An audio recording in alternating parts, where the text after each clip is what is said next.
I'm Paul McConnell. I'm a member of teaching staff in the law school at the University of Birmingham, but the particular reason why I'm here in Delhi is in my role in relation to global engagement. I work with partner schools, partner universities around the world, supporting students specifically in relation to careers and college counselling. So it's my first experience of an IC3 conference, and brilliant to be here, and very much looking forward to the interactions during this session. I'm delighted to be joined by two other very well-known figures within the world of counselling. First of all, someone who I know is known to many of you. More locally, we have Anjali Uppal from the Sri Ram Millennium Schools, where she leads the counselling provision. Prior to that, and around 10 years experience in counselling, Anjali had a really interesting background across business and both education as well, and is a leading figure really in the counselling movement, including lots of close involvement with IC3. So thank you, Anjali, for joining us today. Thank you. Our other panellist is Shali Gazdik, again, a leading figure in the world of counselling with 15 years experience or so, I believe, in counselling across, I think, 6 different countries, ranging from Malaysia to India, Australia to Hong Kong, and a couple of others as well. So a great wealth of experience in relation to student counselling and the areas of careers and college counselling that we'll be focusing on today. Shali is currently the Director of Global Operations and Partnerships, if I've got the title correct, within the IC3 movement. So between the three of us, we're very excited to be here leading this session on supporting students and their future international careers, which is, I'm sure, a personal passion for the three of us and for many of you here in the room today as well. Now, before we got started, we thought we'd start with a bit of interaction. We do intend it to be an interactive session, so we're starting as we mean to go on. And we thought we'd just have a couple of quick polls to get things started. Now, we're using Mentimeter. If you have access to a mobile phone, and log on to menti.com. Hopefully it's going to work. So if you log on to menti.com, and you'll be prompted to input a code. So just the code, if you've got a good eyesight, is at the top of the screen, 8228-8190. So that's menti.com, 8228-8190.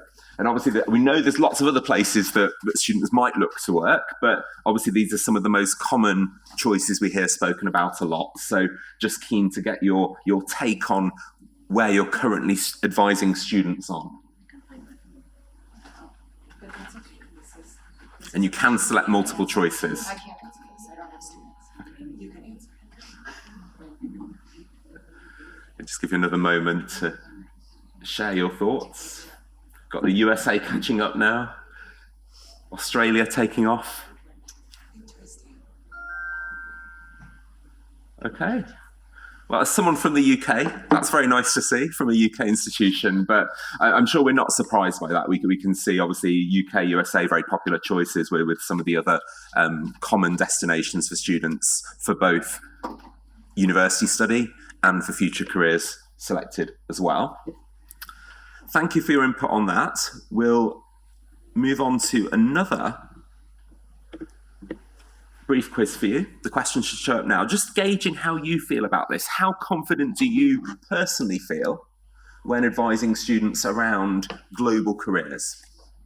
Just to get a sense of the feeling in the room. Okay, so conveying what I think a lot of us can relate to, not feeling too confident or reasonably confident.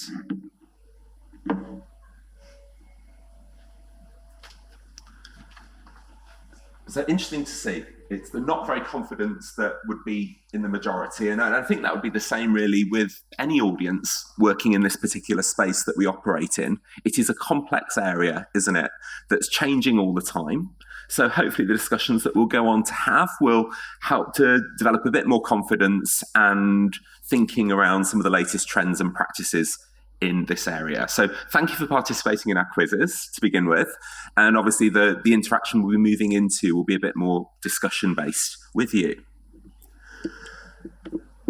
I'll go on to explain then what you have to look forward to for the next 45 minutes or so. We're going to begin with 3 fairly brief individual presentations, each giving a different perspective. So Anjali will share her perspectives working here in Delhi as a school counsellor. I'll then talk a bit about the theme from a university perspective. And then Shally will move on with the journey, looking at a wider point of view around this core idea of global competency and what that means. And then what we're really looking forward to, the 3 of us, is a bit of Q&A and also discussion. We've got some points we'd like to discuss with you and get your thoughts on as well. So let's move on. First up is Anjali, who's going to share with us her thoughts on the topic and her experiences as well. So thank you, Anjali. Thank you, Paul. And thank you for the wonderful introduction. Thank you. That was wonderful. And everyone knows me, so thank you. I actually want to start with a case study. So I'm going to play a video because the student is actually talking about his journey from school to his job, on how he actually went on to his career life. So instead of me actually explaining it, I would want the student is actually talking about it. So let me just play that so you get actually a real life experience. So. Hi, I'm Karthike Goyal. I graduated from Duke University where I studied mechanical engineering at the Pratt School of Engineering. And I wanted to talk about how my college career counselors played a very vital role in my journey from high school to college and were very instrumental in guiding me through the college application process. So something I really valued in my college career counselors was how they helped me really dive into my personal and academic interests and also my passions and really bring that out in my college application. For example, I always knew I wanted to study something science or maths related, but wasn't exactly sure what. And they really helped me figure out that it was mechanical engineering that was the right fit for me. Also, I was very involved with music and climate change throughout high school, and they really brought this out in my application and really made me stand out by highlighting the projects that I'd worked on or the experiences that I had had in the past. Additionally, I think something that was very valuable for me was how they really informed me about the different colleges across the globe in the US and the UK. And this was very valuable when you're sitting in a foreign country and you don't have any exposure to a lot of these colleges or have never been to these colleges. And they really guided me on how Duke and Duke Engineering would be the right fit for me based on my academic interests and also my personal interests. And I feel very fortunate to have had this at such a young age because I think this made me very ready for college, gave me a new level of confidence in college. And I think I was able to navigate college much better because of the guidance that I had got from them in those early years. And lastly, I wanted to say the career counseling journey doesn't just end there. Even through college, I was very involved with the Duke Career Center, where I would constantly get help for internships in the job search process. And they really guide you through the interview process, the networking process, and on how to get internships, which eventually turn into full-time jobs. So all in all, the career counseling journey starts from a very young age, from high school all the way through college, and then doesn't just end there. It really takes the student to becoming a young professional in the industry. Thank you. So as he mentioned earlier, here the student has explained his journey from school to his career. So how do you think the counselor has helped him? What do you think his career was like? I would like to say that, when we start counseling students, we always say that, our first question to him is always, when we talk about career inclination, we always say, start talking about what your career was like. I wouldn't say that. I would say, what do you want your career to be like? Where do you see yourself 10 years from now? The first question should not be, what course do you want to do, what subject do you want to do. But first question should always be, where do you see yourself 10 years from now? And then we work backwards, and then we help him with his subject. And that's exactly what he was saying, that, I was confused with my subject. And that's how we help him. So I would say the video was exactly about what he wanted to do. And that's how a career counselor, as most of you would know, would help him. Help him with his career inclination, his course. Profile building is always a question that we talk about in, it's a big word in the career counseling industry. So what do you think we talk about in profile building? I would like, some of you to tell me, what is profile building? Would someone like to tell me? I take profile building as skill development. It's not just for college admissions. It's for skill development. It's for personal development. It's not just for college admissions. So would someone tell me, what should profile building really entail? Would someone like to tell me? Any courses or activities that a child is doing in school or outside school, so that basically builds up the profile for that particular child, and it's become easier. No, I could not use the term easier, but yeah, it adds on in whatever he is doing with the academics. Absolutely. It should add on, just not for his academics, but also for his profile. But it would include things like something, as I said, for his skill development and personal development. It could include anything to do with extracurriculars outside of school. It should not be just inside school. It would be anything to do with a project, research paper, and internships. And of course, in India, we're not allowed to do we're not allowed to do paid internships. Of course, it's unpaid internships. Then we go on to budget. Then we help the student with budget planning. It could be financial aid. It's merit-based.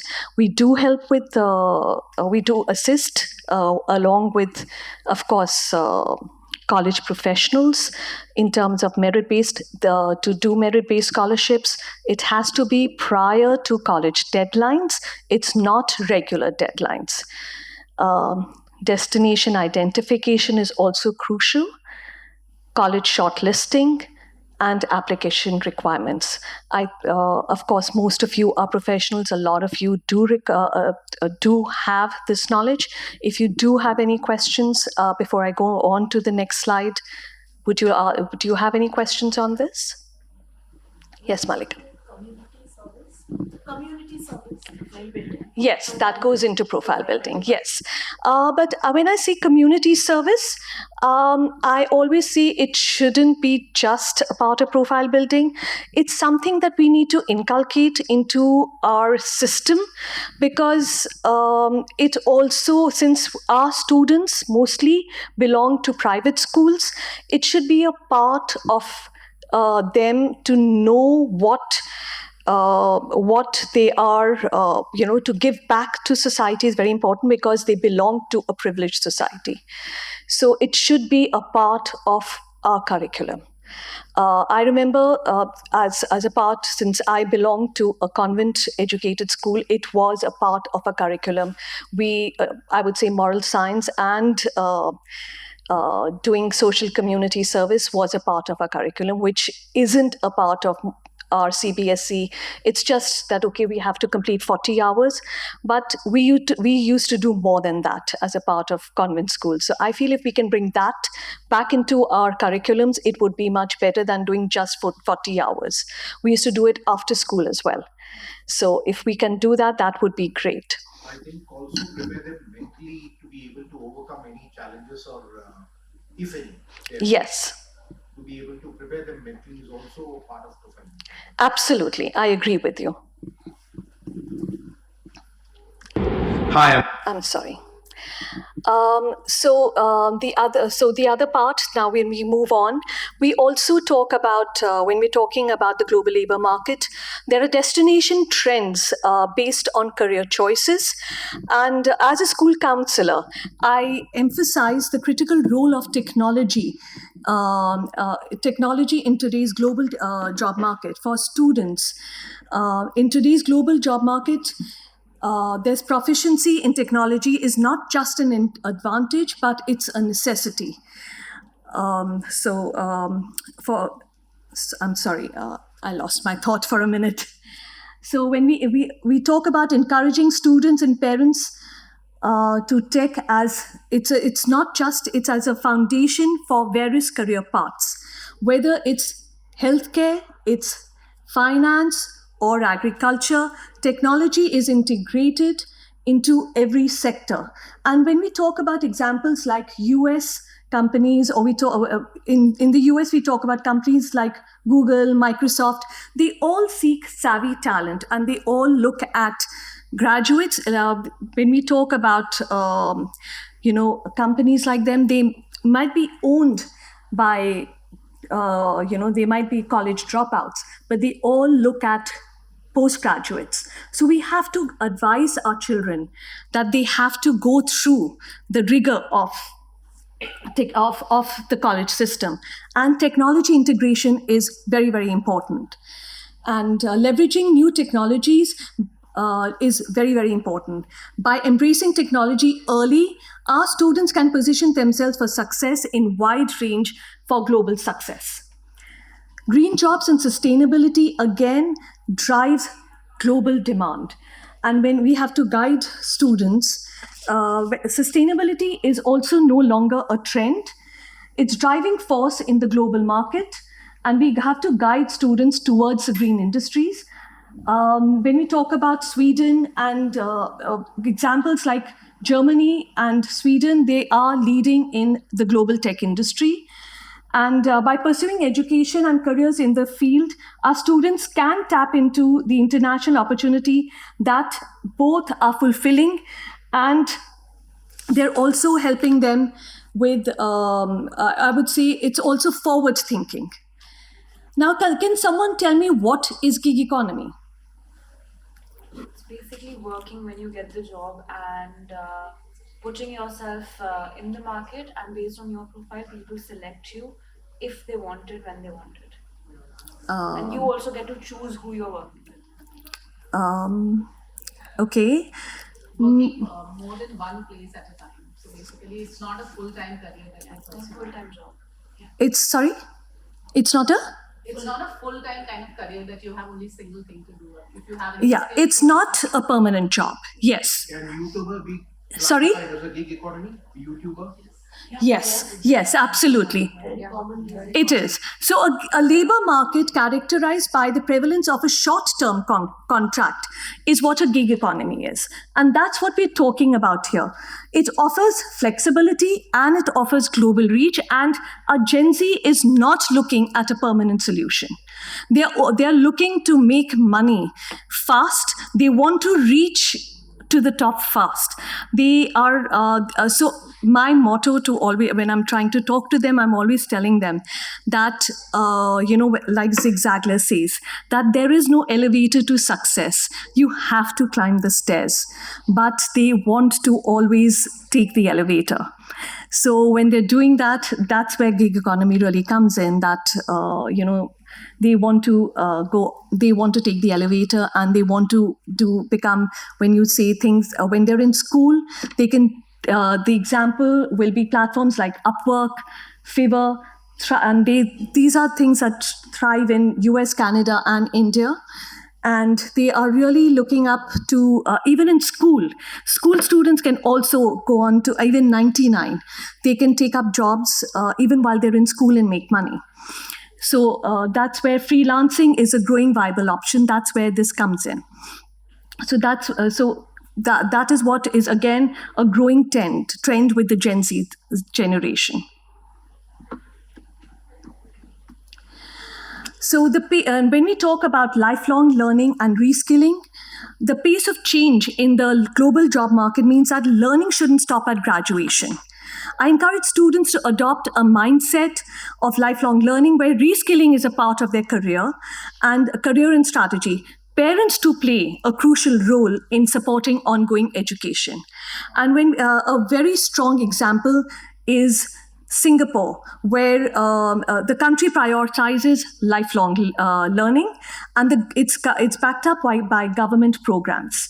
And similar platforms like, I would say, Coursera, Udemy, EDX, where where you also where it offers courses which you can access from anywhere. And the best example would be for India, where you get worldwide you get worldwide access. Our students get worldwide access sitting at home, and you can access online courses to worldwide education. So that's where we get our students can reskill. So when we talk about hybrid learning blends online and in-person education, and it prepares students for remote work and environments. And I advocate for embracing hybrid learning, and it also helps, I would say, in providing access to global education resources. You don't need to travel. It helps in cutting down on companies' resources. Resources. So, and you can also get. You become more productive. As far as companies feel a person is not productive, but I personally feel, that's my view, that a person is more productive. You get more out of a person. Example of a hybrid learning is US, UK, and Australia, where they're adopting hybrid models for global access and education. Also, I would say even France, where they're going on to a 4-day week, and they're talking about working hybrid as well. UAE is also adopting hybrid model. The main destination trend and the most important on career choices is focus on well-being of a student, where I feel a student's foundation and their success is mental health. And by promoting a balanced approach, we help students manage stress and build resilience, which is essential for thriving in the global labor market. And the biggest and best example that I feel we all follow is the Finland's education system. This holistic approach is increasingly being recognized globally, and it's something that we all advocate for ensuring students who are not career ready are also now being well-rounded for a holistic success. Now, before we go on, I would also like to talk about current scenarios and concerns. Concerns that we as counselors are being addressed with. As counselors, we come up, the biggest concern that we're seeing, and all of us in the media are also seeing, is concerns about racism and discrimination. Anyone that feels wants to talk about this? So I would say that when we talk about concerns about racism and discrimination, it's talking about when we, as a counselor, I have students and parents have come up to us, and they're talking about how, if we do apply overseas, whether it's UK, whether it's US, are we safe? Should we be applying? Is it okay for us to be? Is it okay that whether, no matter which religion we belong to, will we be okay? Whether we are brown, whether what color we belong to, will we be safe? So these are questions that now are bothering our community, unfortunately, which never used to be brought up earlier. So these are concerns that we are looking at. Visa and immigration challenges, whether it's Canada, whether it's UK, whether it's Australia. At some times, of course, it's also with US, long wait times, not getting appointments. These are again concerns that are coming up. Job placement uncertainties in today's economy, again, is a challenge. Return on investment for education when students do not get jobs. They paid $300,000. They have paid $150,000. Again, these questions have been coming up. And then we come up to mental health and well-being when they do face, whether it's bullying because of various reasons which we have brought up. Mental health and well-being is a concern. Do colleges and universities have enough resources to handle those reasons?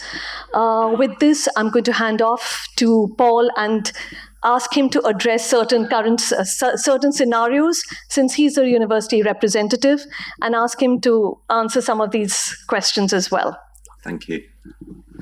Many thanks, Anjali. So a fantastic overview from the school counsellor perspective of trends and issues that I'm sure all of us are grappling with and trying to find the best way forward.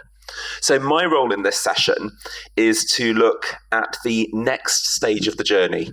Once students have left your schools, they're moving into the universities that some of us work at. So what are the issues there, and what can universities do to help? Obviously, there's a really wide range of international universities across the world. And in our poll at the start of the session, for those that weren't here, we saw that it was particularly the UK and the US that students are interested in currently. As we've heard, as well as looking at the degree, the course of study, global career opportunities and the sorts of considerations we've just been talking about will be key. So as counsellors, what can we do? The first thing is building understanding of the labour market that the student might be interested in. We've seen the common ones: Canada, the US, the UK, Australia, and so on. And it is a tricky job, isn't it, knowing exactly what's happening in each part of the world, because the picture can change quite quickly from year to year. Now, just to give you a little snapshot from the UK, obviously there's lots of other labour markets as well, but some thoughts from the UK currently. The visa position, at least, is good now. We had lots of uncertainty with the previous government talking about revoking the graduate visa, but that has now been confirmed, and the policies of the new government that came in a few weeks ago are very much that will continue and might even improve in terms of the benefits attached to it over the next few years. So now anyone who does an undergraduate or postgraduate degree in the UK does benefit from the 2-year stay back option, which isn't attached to a particular employer. They can take on any employment of any kind during those 2 years. So the visa situation is good. Another factor to consider for any market that a student is looking at is, of course, the economic picture. And again, we've seen lots of economic turmoil over the last couple of years in many countries around the world. The UK picture, I'm glad to say, is improving. Coming to India a year or so ago, we were in recession, but we haven't been now for the last 2 quarters. The job market is growing, and in a country of about 65 million people, you can see that the number of job vacancies is good. We have one of the lowest unemployment rates of the major Western economies. So the jobs are there, but I'm sure you have all heard the disappointing stories from those that invest in international education and then don't feel they've got the return on that investment. What we're seeing is that there are jobs there for good quality graduates from the well-known universities, tending to be clustered in larger cities, so London, Birmingham, Manchester, Leeds, the bigger urban centres. Employers there are making good use of the graduate visa to recruit international talent. But the trend that's coming up again and again, which those of you that work with the UK market will know, is the preference for Russell Group universities. For British students, if they can get a place in a Russell Group university, they would always take it. And the data shows that Russell Group graduates have much higher placement prospects. One resource that's quite interesting to look at, and there'll be equivalents in other labour markets as well, is an annual report that's issued called High Flyers. That's taken as the most authoritative guide as to what's happening in the labour market. And a review is done with employers across the country to see which universities they prefer to recruit from. And you can see, for example, an annual top 20 of their preferred choices. And it is the Russell Group universities that dominate that ranking of where the top jobs go to. So the UK, my feeling from within the country is it's on a positive trajectory, and obviously that trajectory varies from country to country depending on the visa regime, economic conditions, and so on. But that's just an example of some of the things to look at. In light of some of the stories around, I think we might have a question. Yes? Paul, I just want you to elaborate on that point where you say international graduates continue to benefit from 2-year graduate visas. You are trying to say that after undergraduate degree, they get to stay in the UK for 2 years? That's correct, yes. So if a student finishes an undergraduate program or a postgraduate program, they're able to stay on for 2 years, and you just basically, they get the visa, they have to apply for the visa on graduation, and then they can do any job. It's not tied to an employer, and they could be self-employed, they can do various things. And then hopefully if a student is looking more long-term in the UK, having that 2 years enables them to transition to an employer-sponsored visa. And actually that links very nicely to my next slide, because I've actually got a case study for you. I thought it's quite good to show how this fits together for a student. In light of the stories you hear about whether or not people get employment, my experience working with international students who come on an undergraduate program at my university is that those that want to stay in the UK will be able to get jobs, because it's a well-known university. Equally, a lot might be looking further afield. We have lots of our graduates going to the US, to Canada, the Middle East as well. So there's lots of options. But I'll give you a case study. Someone actually very local from just down the road in Gowan, from a school that some of you might know. She studied with me. She was one of my students in the law school at Birmingham a few years ago. And she was one of the first students I knew to get the graduate visa.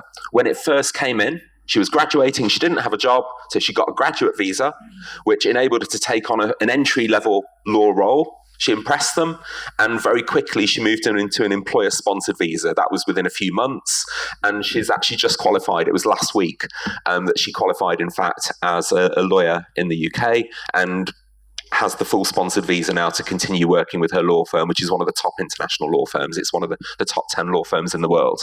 So I just show that as an example. If a student has been to a well-known university with the benefit of a favourable visa environment, it is possible to transition into a successful graduate role. And I asked Sama when I was putting this together, what would she particularly suggest would support students? And a lot of it does come down to the profile building that Angela was talking about extracurricular activities, getting involved. And she was a very involved student, and she does advocate for the graduate visa as well. So hopefully that's encouraging to see. But obviously it's not just on the schools or the students. There's a lot that universities need to do. So I just want to share some thoughts about the university sector and what we can and are doing to help students develop their global careers.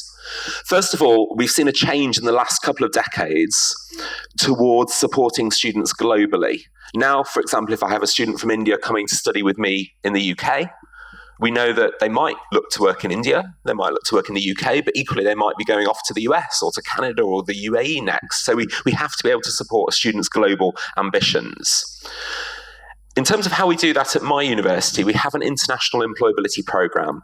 Going back even a few years ago, in most UK universities, the employability programs were very focused on British students and how British students access the job market.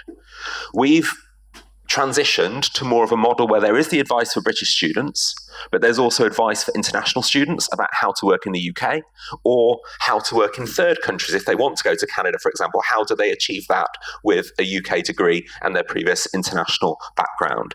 And that's worked really well, making sure students understand the different job markets, the opportunities available, the pathways to apply, and also we give visa guidance across a range of different countries. So it's really taking on a lot of what you already do here at the school counsellor level and transitioning it to the university perspective. Now, just to share my top 3 tips if you're working with students who are looking at international careers and accessing those global opportunities. First of all, if speaking with international employers, it's really important that a student's clear on their career aspirations, and often the employer is looking for a commitment to stay in the country where they're based. They want to know the student has a commitment to that country and wants to stay there, and also to know that the student has thought about visas and understands what visa they need and how they can qualify for that. The next thing that's important, yes, I have a question. I want to ask a follow-up on that. So, irrespective of them doing the 3-year program or the 4-year program, are they eligible for the 2-year graduate visa? Yes. Yeah. If they're doing the 4-year with the industrial training, do they? Yeah, they would be. It's having the completed degree. They would be eligible for that visa. So that means they'll be there 6 years. They get the 6-year visa. So in effect, it will be a succession of different visas, yes, that will enable them to piece together those different periods. I would also like to add that if you've graduated from top 50 universities, you can, there's a list of top 50 universities. You get a UK high potential graduate visa route to the UK. It's called high potential graduate 2 years visa. So if you graduated, say, from Duke University or U Chicago, it's the visa, the high potential graduate visa to UK is valid for 5 years. So for 5 years, you can apply for the 2-year graduate visa. I don't know if you're aware of that, so I thought I'll let you know about that as well. Thank you. It's a really, really valuable point to mention as well. Yeah. I mean, the visa regime in every country is complex. I'm pleased to say in the UK, with all these different initiatives, we're moving into quite a good place with this now. But we see how quickly the challenges or the opportunities can change from country to country, particularly over the last year or so. So that was my first tip, being clear about aspirations and visa status and how to move on to the next stage. Another key point for students looking to access international opportunities is going to be what I call a translation of their educational experience. Lots of international employers, even though they recruit international graduates, I find often aren't familiar with different high school grading systems, for example, in different countries. They might not know about different institutions or even universities in different countries. So if a student is looking at that kind of international trajectory, it's important they can explain their academic profile and hopefully demonstrate that it's strong when measured in the way that a particular country would normally be looking at academic profiles. And the third tip I have is profile building. We all know that the students with the best chances in any country will be those with an interesting profile where they can show that they've got involved in community service, volunteering, internships, extracurricular activities at high school and university. But putting all that together, I would say that an international graduate from a good high school, from a good university, will be in a good place to access the global labour market with research around those types of areas that I've just been talking about. Hopefully that transitions nicely into the next component of the session, which is Shally is going to talk a little bit about, I suppose, an overriding theme, which is developing global competency. So over to you, Shally. Thanks, Paul. So I think I'm going to zoom way out. Really, it's about understanding how do we get them from academia into the labor market or into global careers, right? And global careers doesn't just necessarily mean that they have to leave their home country, right? Anybody is working in a global labor market at this point, right?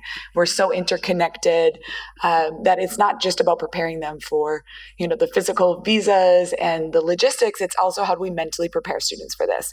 And I think with Anjali's point about the gig economy with Gen Z, a lot of students aren't seeing that there is an opportunity for pensions or retirement funds at a lot of jobs. So why work at a job for 20 years? So what they're saying is students are going to be going 30 plus jobs in their lifetime. How do you prepare a student to have 30 plus jobs in different markets, different industries throughout their lifetime? So really, it's about helping students build different competencies. So it's not just about knowing what they want to do. It's also about understanding how to build those competencies. This is from Darla Deirdroff. She does a lot of work on global competency, but it's really 3 key areas. So knowledge and comprehension, skills, and attitudes. I'm going to try and go through my slides really quickly, but these are available on the app after the conference because I want to make sure that we have enough time for discussion. But really helping them, the first bit is that this knowledge base that Paul has done a really good job talking about. And then the skills required, which is really profile building, right? How do we make sure that they're employable? How do we make sure that they can communicate? How do we make sure that they can work across culture? Whether they're staying, they never leave their home city, or they're going to 8 different countries throughout their life, right? And then really making sure that whatever they're doing, especially if they're going to be working 30 plus jobs in their lifetime, that it's really adaptable. They understand professional lifelong learning, as Anjali said as well, and understanding how to get that professional development as they move forward. So whether you're at a school, a university, whether you're in an organization, everybody can participate in helping to foster global competency. And how do we do that? Really making sure that it doesn't mean that we have to send them on study abroads. It doesn't mean that they have to, do an internship somewhere else. You can connect them with with global in your local community, right? Whether that's working with underserved communities, it could be doing an internship that's remote. There was a lot of examples that Anjali had given in her presentation, but really making sure, even if they're staying at home, they have access to working with people from other cultures is key. So how do we have them get outside of what they're doing, what they're used to, out of their comfort zone, and really have them work with other people in the school, other people, community service, as Anjali mentioned, that does help them see things from other people's perspective. So really making sure that they are ready to have this thriving kind of what is different mindset. And some really successful examples that I've talked to a lot of universities and schools on how do they foster this with their students.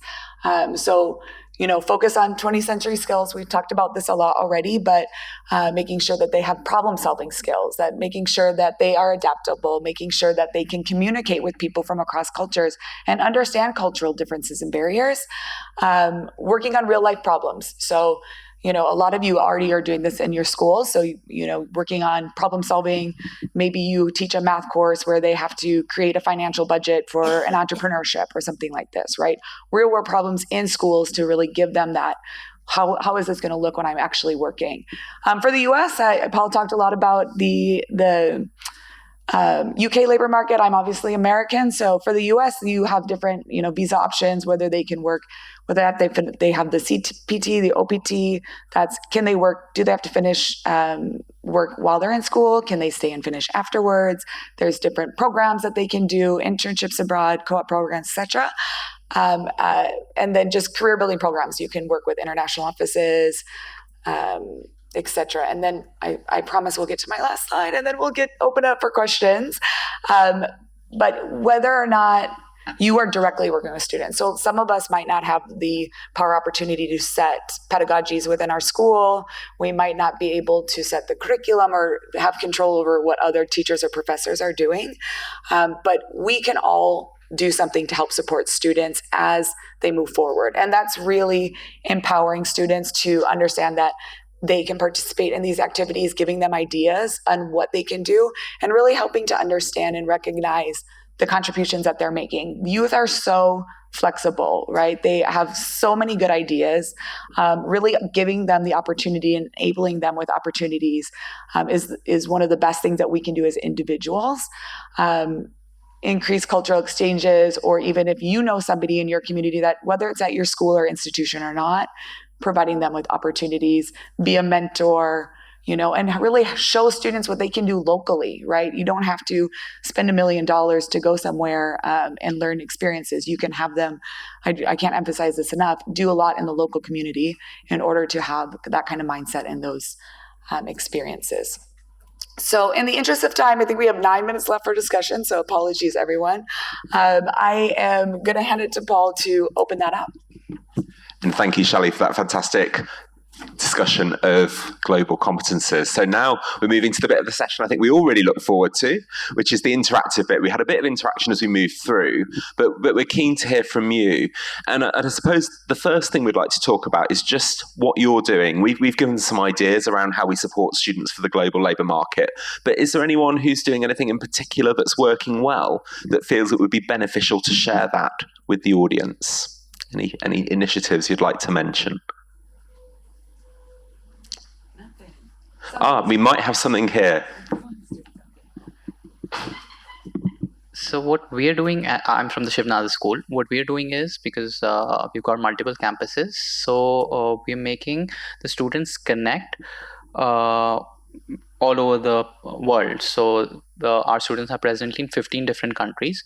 So they are connecting with each other and talking about the various opportunities over there and sharing some ideas of how they've been doing about it. And the students that are going to graduate from our school, we're connecting them with the ones that are already there, so that they can plan their future. For example, just this year we had a student who's going to the UCs, and we connected him with an alumni, and the alumni shared that you can these are the various clubs that you can join for your particular course. And then there are a lot of entrepreneurship clubs out there that you can be part of. So these are some good tips that has really helped. Thank you. It sounds like some fantastic work that's being done there. Anything else to share? Yes, I'll come over to this corner. Thank you so much. So I am from City Montessori School that's based in Lucknow. So as Shivnadar has multiple campus, our school also has multiple campus. So we actually got to maybe emphasize on the need of the students while they are very younger. So from grade 9 onwards, we are targeting kind of building up their profiles and having them participate into various activities. Like one of the program is IAYP, that's International Award for Young People, run by Duke of Edinburgh. So we engage those students with all those activities, having them go through all those activities.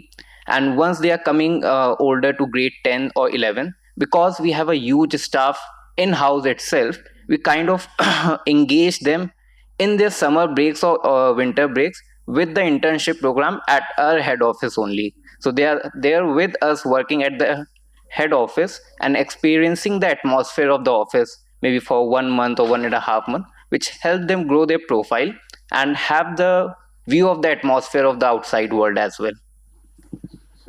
Thank you. Some really excellent work there. And would you like to share as well? Yeah.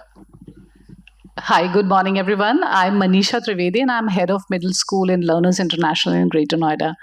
So I have been an IBDP facilitator for long, and I was a CAS coordinator as well. So IB has this thing, which is, naturally you get into the creativity, activity, and service into that.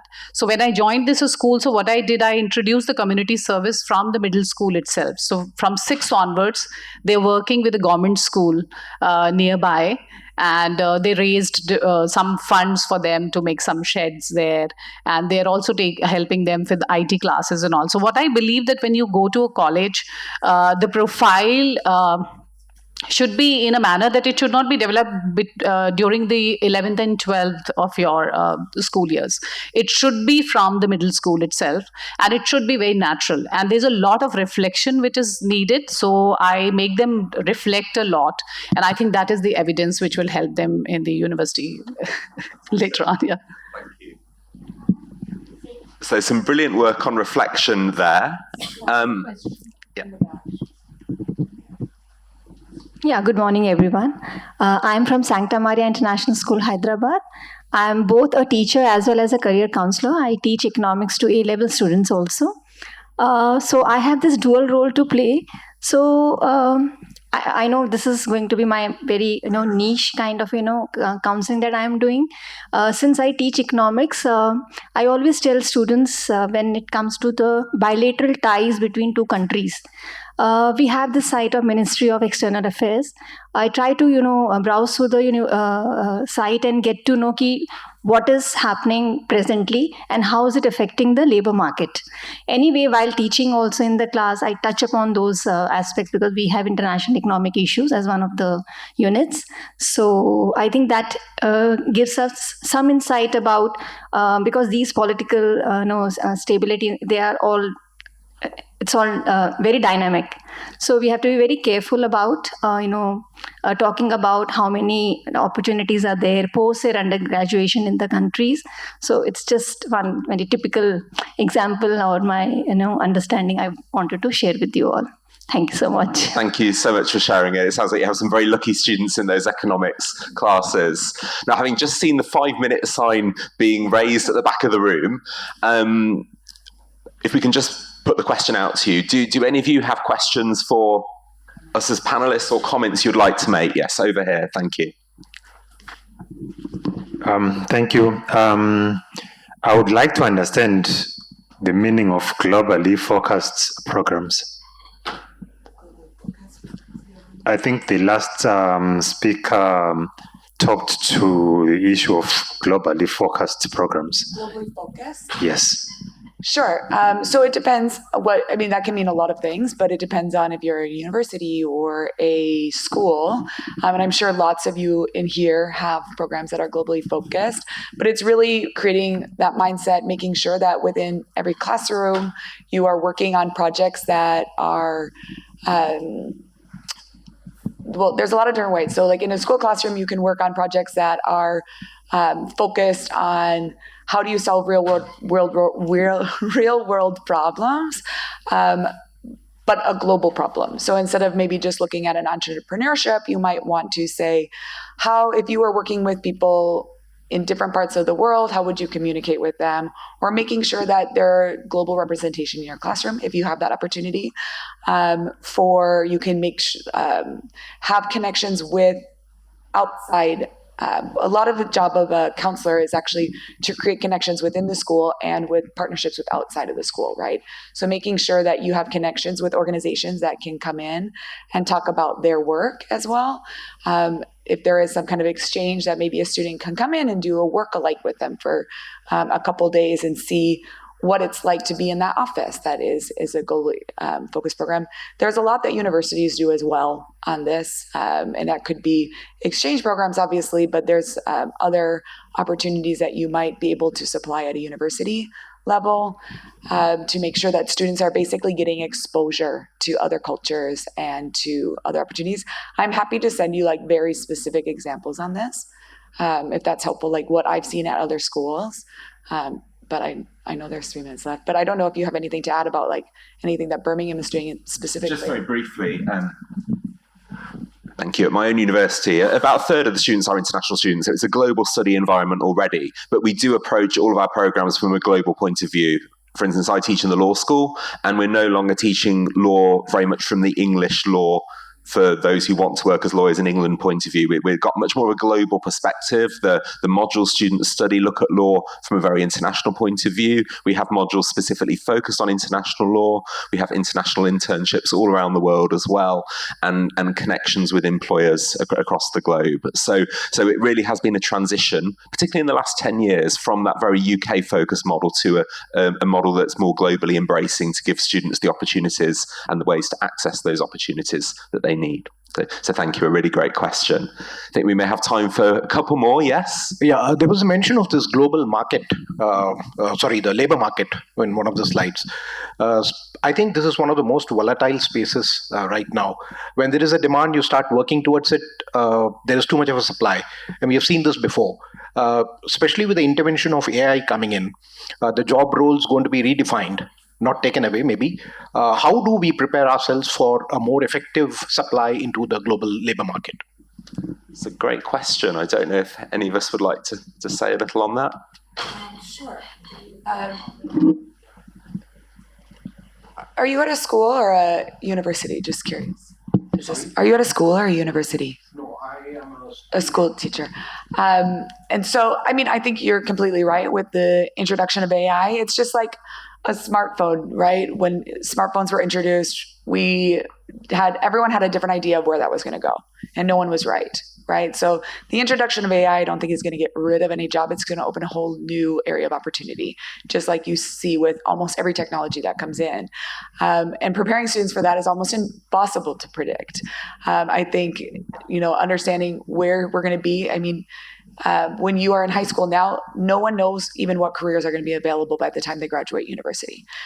So I don't think it's necessarily what career can we prepare them for, but how do we create a student that is flexible and adaptable?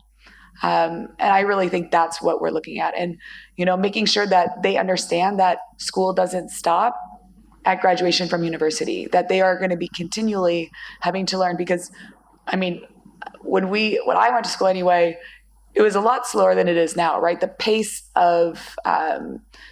of change is probably 20 times faster than when I graduated in the 90s, right? So that is just insane in itself. So how you can't really prepare students for what that's going to be. You have to make them good globally minded citizens, good adaptable citizens, and really conscious of the fact that they will have to take these courses on Coursera or Udemy or whatever for the rest of their life, probably. Like I had mentioned, it has to be technology integration. We cannot prepare them. We can only integrate technology into our classrooms. We always say that, we cannot be using them in schools, but it's not going to be possible. It just has to be a part of our classrooms. So that's the only way we can prepare them. We can't keep them away from technology. Do you have a comment? I just quickly want to add something. Sure. So while what both of them said is very true, that we do need to prepare them to have transferable skills, but there are platforms like Global Economic Forum which kind of provides a projected growth rate for different careers. We can have that as a reference point while preparing the students to have these transferable skills so that they can quickly adapt. So that could be a reference point for us. Be the reference point, because the Global Economic Forum's data itself, they couldn't match it up with what they projected. Thank you. Very valuable comment. Now, I think we have time for one more point or question, and the microphone has moved on. Hi, everybody. I'm Nupur from the University of Kent. So I just wanted to take your opinion, specifically Paul and Anjali, ma'am, if you could. Sorry, could you repeat the question? I'm just about to say it, ma'am. Yeah. So the question is going to be about, you mentioned Russell groups and their trajectory of how students get good job opportunities. What's your opinion on modern universities, which are not very much in the Russell group? However, they can outrank in certain subjects, but are not exactly in that privy. Yeah, I don't know. Do you want to go first, Anjali, or shall I? No. Oh, okay. So, I think the confusing thing for all of us in the world of education is there's so many institutions. I come from quite a traditional discipline, which is law, and we know that for law, employers will very much focus on Russell Group universities. If you look at all the large international law firms, many of the graduates are from Russell Group universities, although I know I've got friends at Kent. It's a very good law school at Kent as well. Obviously, for a range of other subjects, particularly some of the new developing disciplines, sometimes a Russell Group isn't the best place to go. Maybe for some of the very creative subjects, digital media and so on, there'll be very vibrant, dynamic courses in those areas that have excellent industry links. So I would say, in the traditional sense, some of the traditional careers and academic disciplines, a Russell Group University is a great place to start, and similarly in the US, Ivy Leagues and so on. But absolutely, depending on what a student wants to do, there's a wealth of different options out there. Anjali, do you want to share any points of view? So you're asking comparison of Russell Group versus unranked. From a school council perspective. So when you say, I don't go by rankings. I always say rankings, whether you go with US rankings, QS rankings, and whether it's US universities, UK universities. And I always say we have to look at what the child needs. Whether we are looking, so I always first call the child and ask him, what are you really looking at? Look at the child's needs, look at where the child wants to go, whether whether a child is looking at a city, whether a child is looking at a non-city. So I don't look at Russell group, non-Russell group. I just look at the child's profile. I will never go by a ranking. That's what I would always say. I actually map each child to a particular college. I never say Russell or non-Russell. And I would also just say, like, one more. I know we're over time, students. Don't get so mad at us. I would also just say it depends on the student's learning style a lot, right? So a lot of students want a traditional kind of brick and mortar environment with the traditional courses and things like that. But some students want to be a little bit more flexible. They're a little bit more dynamic. They want maybe not those traditional courses, but they want things where they can experiment a little bit more, or they're more artistic. So it's not just about what career they want, but how they learn and where they would be, like what environment would best suit them. Yeah, that's what I'm trying to say. Because, when a child is, I know we're short on time, so just give me 1 minute. Because I really feel this is very, very important. Because, we always go with rankings. But if a child is, if you're looking at, say you're looking at, Oxford is the best, or you're saying Cambridge is the best, or UCL is the best, or King's is the best, but it might be the best for a student. It's not necessary that X child will do best at that college. So we have to identify the child's traits according to that particular college. A lot of parents are pushing, no, I want my child to go there. It's not necessary they will do best there. So I would not always say Russell or not Russell. Yeah. Thank you. Now,